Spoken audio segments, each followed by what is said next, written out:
friends, today we are here with our new lecture. ठीक है, new topic.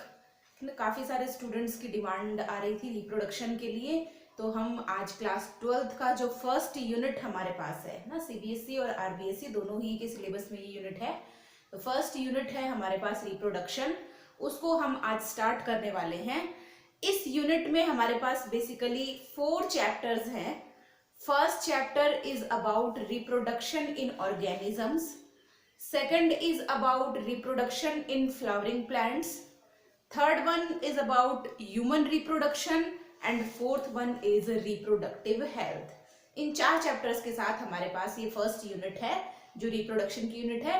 हम चारों चैप्टर को लगातार पूरा यूनिट कवर करेंगे और काफी सारे अच्छे वीडियोस आपको इसमें देखने को मिलेंगे। तो हम फर्स्ट चैप्टर से स्टार्ट करते हैं, that is reproduction in organisms. ठीक है, फर्स्टली यूनिट को स्टार्ट करने से पहले हमें ये देखना है what is the meaning of reproduction. ठीक है, आप सबने रिप्रोडक्शन का नाम बहुत बार सुना है। रिप्रोडक्शन का एक्चुअल मीनिंग क्या होता है?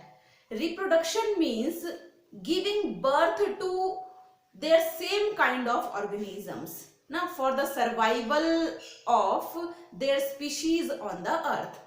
कोई भी ऑर्गेनिज्म अपने ही जैसे नए यंग वंस को बर्थ देता है ताकि उसकी स्पीशीज अर्थ पे लॉन्ग टाइम तक सरवाइव कर सके।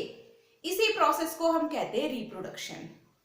ठीक है, बेसिकली कोई भी लिविंग ऑर्गेनिज्म है, उसकी जो लाइफ स्पैन है, life span means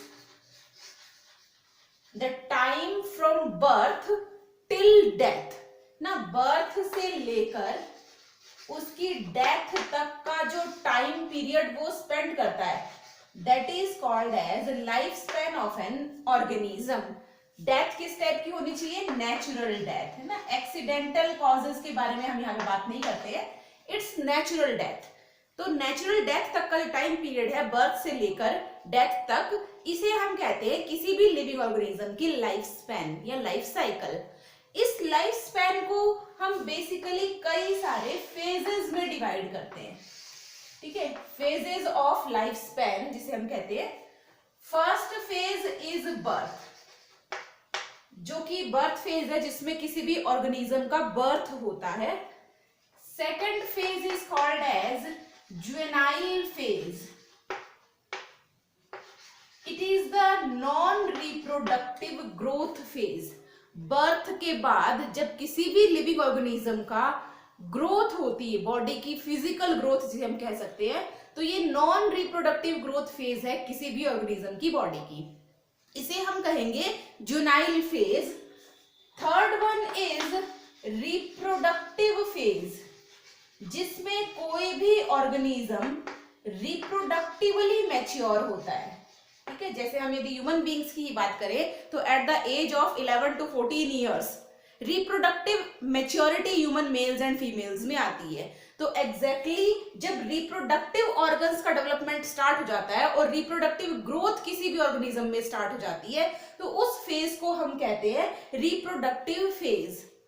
after the reproductive phase, the phase which comes, that is aging na, in case of human beings or animals we call it aging, and in case of plants we call it senescence। ठीक है, तो reproductive maturity धीरे धीरे कम होने लग जाती है और एज जो है वो बढ़ने लग जाती है, that phase is called as ageing. And the last phase is death ना, it is the natural death. तो नेचुरली कोई भी लिविंग ऑर्गेनिज्म बर्थ से लेकर डेथ तक इन सारी फेजेस से होकर गुजरता है। इसको ही हम पूरा क्या कहते हैं? Life span. काफी सारे ऑर्गेनिजम्स हमारे पास ऐसे हैं जो शॉर्टेस्ट लाइफ स्पैन शो करते हैं, काफी सारे ऑर्गेनिजम्स की लाइफ स्पैन काफी लॉन्ग भी हो सकती है। फॉर एग्जाम्पल हम देखते हैं मे फ्लाई ना, ये एक इंसेक्ट है मे फ्लाई। इसकी लाइफ स्पैन बहुत ही शॉर्ट होती है, it is about 24 hours. It means 24 hours में इसका बर्थ भी हो जाता है, लार्वल स्टेज भी आ जाती है प्यूपा भी बन जाता है और प्यूपा से एडल्ट स्टेज भी आ जाती है, क्योंकि ये एक इंसेक्ट है तो ये egg, larva, pupa and adult वाला लाइफ साइकिल फॉलो करता है। तो एक दिन के अंदर 24 आवर्स मींस वन डे के अंदर इसका पूरा लाइफ स्पैन कंप्लीट हो जाता है, बर्थ से लेकर डेथ तक। इसके अलावा हमारे पास एक ऑर्गेनिज्म है that is called as tortoise. Tortoise की life span almost 150 to 200 years तक हो सकती है। पैरेट की लाइफ साइकिल हमारे पास ऑलमोस्ट 140 ईयर्स, ठीक है, तो काफी लॉन्ग लाइफ साइकिल ये शो करते हैं। ह्यूमन बीइंग्स की लाइफ की हम बात करें तो ह्यूमन बीइंग्स की लाइफ साइकिल नेचुरल डेथ की 100 ईयर्स की हम लाइफ साइकिल कंसीडर करते हैं। इसी तरह से हमारे पास बहुत सारे प्लांट्स ऐसे हैं जो थाउजेंड्स ऑफ ईयर्स की लाइफ साइकिल शो करते हैं, ठीक है, जैसे बनियन ट्री है, यूकलिप्टस ट्री है, इनकी life cycle thousands of years की भी हो सकती है। तो कहने का मतलब है वेरी शॉर्ट से लेकर वेरी लॉन्ग तक लाइफ साइकिल या लाइफ स्पैन ऑर्गेनिजम्स शो करते हैं, ठीक है। तो ये कुछ रिप्रोडक्टिव फेजेस और लाइफ साइकिल के बारे में हमने देखा। Now we come to the point that is types of reproduction. ना रिप्रोडक्शन की डेफिनेशन आपने देखी। Now what are the types of reproduction? That is types of reproduction.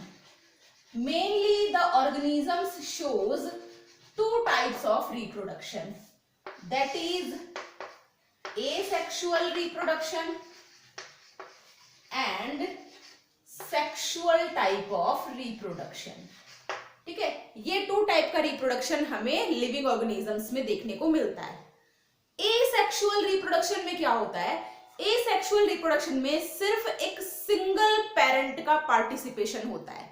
It means यहाँ पर कोई भी मेल और फीमेल पेरेंट नहीं होता है, एक सिंगल पेरेंट होता है और वो सिंगल पेरेंट ही अपने जैसे नए यंग वंस को बर्थ देता है। There is no involvement of gametes, ना no fusion of gametes will there. तो यहाँ पर एसेक्सुअल रिप्रोडक्शन में क्या होगा?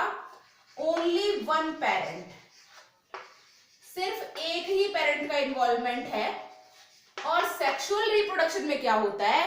ये एक ऐसी प्रोसेस है जहां पर 2 पेरेंट्स का इन्वॉल्वमेंट होता है। One is male parent and the second one is female parent, ठीक है। तो यहां पर इन्वॉल्वमेंट ऑफ 2 पेरेंट्स हमें देखने को मिलता है।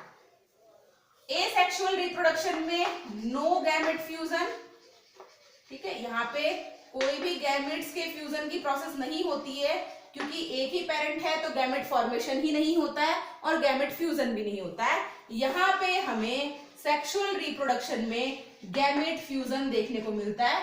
मेल एंड फीमेल गैमेट्स का फ्यूजन होता है, that process is called as fertilisation. और fusion of male and female gamete के बाद हमारे पास जाइगोट, देन एम्ब्रियो और उसके बाद में जो नया यंग वन है वो बनता है, ठीक है। तो इस तरीके से हमारे पास गैमेट फ्यूजन की प्रोसेस सेक्सुअल रिप्रोडक्शन में देखने को मिलती है। एसेक्सुअल रिप्रोडक्शन में गैमेट फ्यूजन वगैरह कुछ नहीं है, इसलिए यहां पर जो रिप्रोडक्शन की प्रोसेस में डिवीजन, सेल डिवीजन जो होता है, it is mitosis type of cell division, ठीक है। तो यहाँ पे माइटोसिस सेल डिवीजन देखने को मिलता है। माइटोसिस सेल डिवीजन में आपने पढ़ा है, आपको पता है माइटोसिस सेल डिवीजन में एक पेरेंट ऑर्गेनिज्म से 2 डॉटर सेल्स का फॉर्मेशन होता है and both of these daughter cells are exactly identical to each other, genetically as well as morphologically, ठीक है। क्योंकि एक ही पेरेंट से ये बन रही है, इसलिए वो डॉटर सेल्स जो है वो अपने पेरेंट के और आपस में भी एक दूसरे के एग्जैक्टली आइडेंटिकल होंगी। उनका जेनेटिक कॉम्बिनेशन भी सेम होगा और मॉर्फोलॉजिकली भी वो एक दूसरे के एग्जैक्टली आइडेंटिकल होंगी। लेकिन सेक्सुअल रिप्रोडक्शन में जो होता है, सेक्सुअल रिप्रोडक्शन में गैमेट फॉर्मेशन की प्रोसेस होती है बाय मियोसिस सेल डिवीजन, ठीक है। तो मियोसिस सेल डिवीजन का फॉर्मेशन, गैमेट फॉर्मेशन होता है मियोसिस सेल डिवीजन से, और गैमेट्स के फ्यूजन के बाद जब जाइगोट बन जाता है तो जाइगोट में हमारे पास माइटोसिस सेल डिवीजन से उसकी ग्रोथ होती है। इट मींस सेक्सुअल रिप्रोडक्शन में meiosis and mitosis both the cell divisions will takes place, और जो एसेक्सुअल रिप्रोडक्शन होगा वहां पे सिर्फ माइटोसिस सेल डिवीजन की प्रोसेस होती है। नेक्स्ट प्रोसेस हम देखेंगे, जब यहाँ पे माइटोसिस सेल डिवीजन हो रहा है, it means the daughter cells are exactly identical to each other, और इस टाइप की सेल्स के लिए हम वर्ड यूज करते हैं क्लोन्स, है ना। तो यहाँ पे क्लोन फॉर्मेशन होगा। क्लोन्स का मतलब क्या होता है, the cells which are exactly identical to each other ना, genetically as well as morphologically. लेकिन सेक्सुअल रिप्रोडक्शन में क्लोन फॉर्मेशन नहीं होता है, क्योंकि यहाँ पर टू गैमेट्स का फ्यूजन होता है, इसलिए genetic material two different cells से हमारे पास आता है। एक मेल गैमेट से आएगा, एक फीमेल गैमेट से आएगा, तो टू डिफरेंट गैमेट से जेनेटिक मटेरियल आ रहा है। इट मींस सेल्स एक दूसरे के एग्जैक्टली आइडेंटिकल नहीं हो सकती है, और यहाँ पर हमें क्या देखने को मिलता है, variations, because recombination will takes place here. ठीक है, वेरिएशंस होंगे मींस उनमें हमें चेंजेस देखने को मिलेंगे। क्यों देखने को मिलेंगे, क्योंकि यहाँ पर रिकॉम्बिनेशन होता है। मेल एंड फीमेल गैमेट्स के जेनेटिक मटेरियल का जब रिकॉम्बिनेशन होगा तो आपको यहाँ पे वेरिएशंस देखने को मिलेंगी। Last, asexual reproduction is a fast process. ठीक है, बहुत तेजी से ये प्रोसेस होती है, और इन ऑर्गेनिजम्स की लाइफ स्पैन भी बहुत शॉर्ट होती है। लेकिन जो सेक्सुअल रिप्रोडक्शन है यहाँ, ये एक स्लो प्रोसेस होती है, क्योंकि आपको पता है गैमेट्स का फॉर्मेशन, सबसे पहले ऑर्गेनिज्म का बर्थ होगा, देन वो जुनाइल फेज से होके गुजरेगा, फिर उसमें रिप्रोडक्टिव फेज आएगी, रिप्रोडक्टिव फेज में गैमेट फॉर्मेशन होगा, फिर गैमेट्स का ट्रांसफर होगा, गैमेट्स के ट्रांसफर के बाद गैमेट्स का फ्यूजन होगा, और फ्यूजन के बाद हमारे पास जाइगोट एंड एम्ब्रियो का डेवलपमेंट होगा। तो ये एक स्लो प्रोसेस है, टाइम टेकिंग प्रोसेस है, जिसमें एक लंबा टाइम लगता है, जबकि एसेक्सुअल रिप्रोडक्शन जो होता है ये फास्ट प्रोसेस होती है। होपफुली आपको रिप्रोडक्शन की डेफिनेशन और रिप्रोडक्शन के टाइप्स इजीली समझ में आ गए होंगे। इसी चैप्टर में हम different types of asexual reproduction के बारे में भी स्टडी करेंगे। एसेक्सुअल रिप्रोडक्शन हमारे पास काफी सारे टाइप्स का है, like binary fission, multiple fission, budding, fragmentation, regeneration, spore formation, and in plants it is called as vegetative propagation. तो ये डिफरेंट टाइप का एसेक्सुअल रिप्रोडक्शन है, जिसके बारे में हम अपने नेक्स्ट वीडियो में बात करेंगे। इसलिए आप लगातार कंटिन्यूअसली इन वीडियोस को वॉच करते रहिए, आपको आगे काफी अच्छे वीडियोस देखने को मिलेंगे। Thank you very much.